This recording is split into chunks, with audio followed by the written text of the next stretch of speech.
दीप प्रकाश हा तो झाला त्याला सर्वात देव दिसेल, सर्वात देव दिसेल. सर्व गटी राम दिया दिये. हो काय सांगणार तुम्हाला, बिरबल आणि अकबर.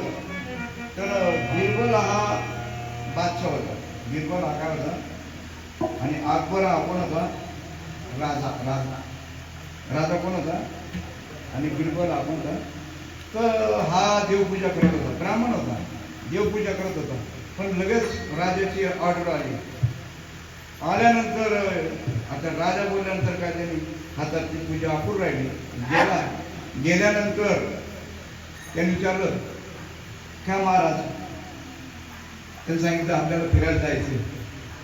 गेला फिरायला, पण त्याच्या मनामध्ये एक खटका राहून गेला, आपली देवपूजा अपूर्ण राहिली, आपली देवपूजा अपूर्ण राहिली, आपली देवपूजा अपूर्ण राहिली. मनामध्ये चालता चालता तर तुळशी दिसली, तुळशी.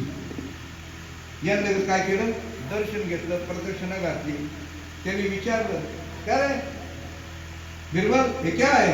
मेरे हमारी माता है बोले. हे कोण आहे? हमारी माता है बोले. तुम हिंदू इतनी काय पागल है बोले, किसी को भी माता कहते.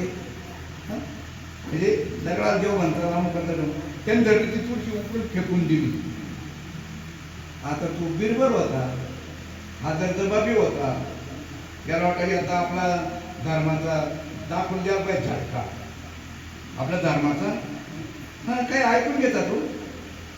ते वक्ते बाबा महाराज होते ना, ते वारकरी संप्रदायामध्ये भीष्माचार्याची पदवी होती त्यांना.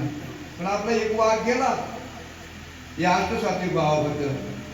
त्याचं मम्म झालं, कारण आपल्याकडे पुरावे बाबांनी त्यावेळेस सांगितलेले, तुम्ही या अजिबात घाबरू नका. या आत्मसात्विक भाव कोण खोटं म्हणत असेल ना, सामान्य माणसं म्हणू द्या, मी सुद्धा नाव ठेवतो. नाही, जेवढे आले ते नाव ठेवूनच आलेले.